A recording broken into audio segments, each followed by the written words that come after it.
Hello, नमस्कार. तर मुंबईची गर्दी आणि मुंबईचा लोकलचा प्रवास मला जमण्यासारखा नाही, हे आज परत एकदा मी प्रूव्ह केलं होतं. त्याचं झालं असं, की आज आमची दिवसभर रिहर्सल होती सकाळपासून संध्याकाळपर्यंत.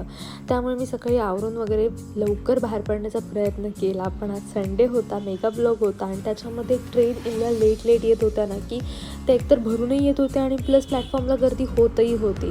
आणि त्यात मी 2-3 ट्रेन सोडल्या आणि त्याच्यानंतर ज्या एका ट्रेनमध्ये बसले, ती ट्रेन एवढी लेट थांबत जात होती, की मला सारखे अपडेट द्यावे लागत होते, की मला लेट होणार आहे.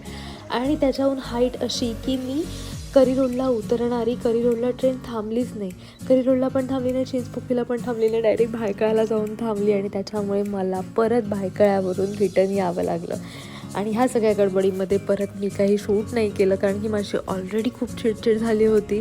आणि मी रिहर्सल वगैरे संपवून गपचूप घरी आले. रात्री माझी बॅग पकडली आणि परतीच्या प्रवासाला निघाले. That's it. असा होता माझा आजचा दिवस. कसा वाटला मला नक्की कमेंट करून सांगा. थँक्यू. बाय.